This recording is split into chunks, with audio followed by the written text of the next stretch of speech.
I think it's time to discuss, or at least give the first thoughts I have so far on the expansion. As you already know, the expansion was announced some time ago, but we recently started getting more information about it. The main part is that the story from Secrets of the Obscure will continue, and the journey of the hero will take us north of the map. In regards to the story, I am hoping it will be a step up from Soto. And hear me out, I do not think the story was super bad or anything. But the way it was delivered, it didn't feel great. I actually got less excited about what happens next in the last two quarterly releases because it was so spread apart, and then filled with doing lots of events to progress, instead of delivering actual story content. I was more excited about other features like the new weapons and legendary armor instead of the story. So I hope at least that part will be improved in some way. In regards to the characters, we will have some familiar faces back, like Keith and Countess Anise, which I think it's nice from a story perspective, so you do not completely forget about your old friends and one by one they get introduced to the new storyline.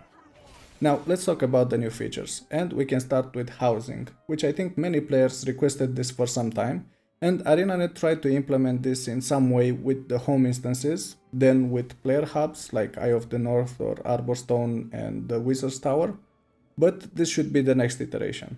As for my thoughts on the feature, I think it's not really for me, as I'm not great with decorations, to put it mildly. Maybe we will have the option to use something already created as a starting point, or maybe something created by someone else. But for everyone else, I think this is what they will do for a long time. And speaking about long time, the next feature was in development a long time ago, but was scrapped before the game went live.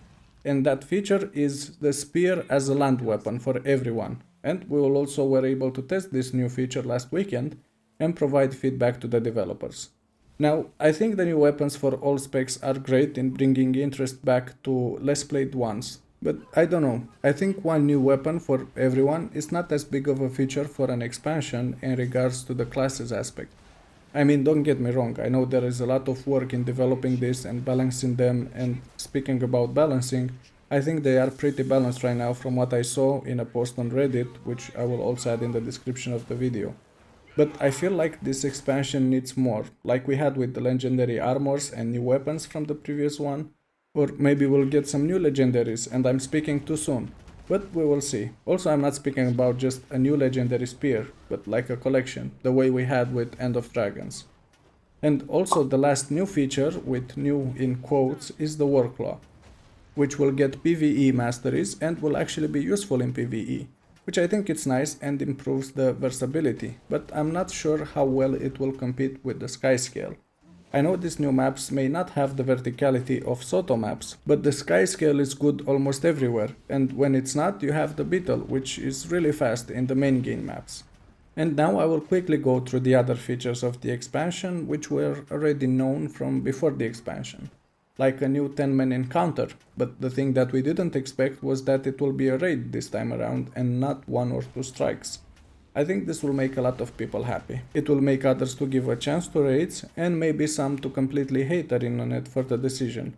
But I'm hoping it will have some of the same progression like with strikes, with first going through it in story mode and then trying it in normal mode with extra mechanics, and then later they will add the challenge mode.